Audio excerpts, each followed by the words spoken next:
From the British colonies of Australia to imperialism in Africa, the Europeans and Americans have exploited indigenous peoples for thousands of years. In the past 2 centuries, Americans have utilized Native American land and have taken them for granted. The Americans took over the land that the Native Americans preserved for over 7 generations, but nearly destroyed in less than a century. However, the U.S. government has created laws that give rights to the Native Americans, such as the Fort Laramie Treaty. This treaty provides rights for the Lakota Nation to food, water, and land on the Great Sioux Reservation. Despite these laws, Native Americans and their land are still being discriminated against, and almost every treaty and law that we agreed to has been broken. The Lakota Nation thrived in the Black Hills for hundreds of generations, and the Lakota believe that this sacred geographical site is the origin of creation and is the oldest mountain range on Earth. The hot volcanic springs that seethe from the earth were used as healing pools for thousands of years, and buffalo, bears, and wolves roamed freely in abundance. Life for the Lakota was peaceful and prosperous, until the Euro-American settlers trespassed onto the land of the sacred Black Hills, relocated the indigenous peoples from their home that they had lived in for their entire history, stripped the land of its abundance, and marred the sacred hills with the faces of our presidents.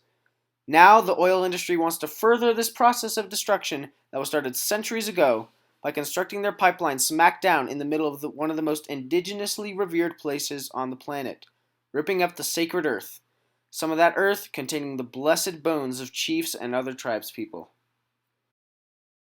The Dakota Access Pipeline is a project that will transport crude oil from the Bakken oil fields to pipelines in Illinois. The economical benefits of this project include transportation efficiency, as the oil will no longer need to be shipped by truck across several states to refineries. It would also decrease the cost of transport, which would be an economic boom for America's oil industry. In addition, the construction itself will create a large number of jobs. However, the economical benefits are outweighed by the violations of basic human rights. The Dakota Access Pipeline will pass directly over the Missouri River. When this pipeline leaks, like every other oil pipeline in history, it will destroy the vital water resource for states across the Midwest, contaminating the Mississippi and eventually the Gulf of Mexico, destroying all life that stands in its path. Think about the water contamination in Flint, Michigan, and how the water source for just one city made headlines. Think about when contaminated water infects hundreds of cities. Think about the lives that will be lost. As Miss Collins, a Native American woman who is currently attending the protests against the pipeline, said, "It's not just for us as indigenous people. It's for all of us. Black, red, white, and yellow. Because we all drink water. It's what makes us up." Then, they dug. One cold, crisp morning on the construction site of the Dakota Pipeline, bulldozers and shovels struck the earth that contained the precious, sacred bones of fallen tribespeople.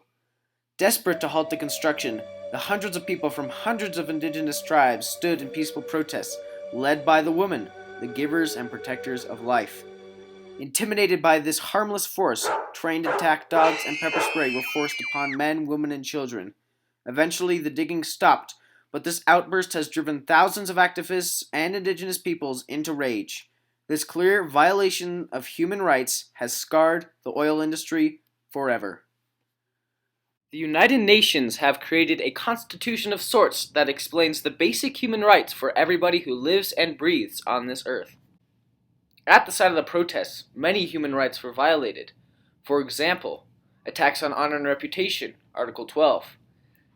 Indispensable rights of culture and dignity, Article 22. Security of person, Article 3. There's just too many to count.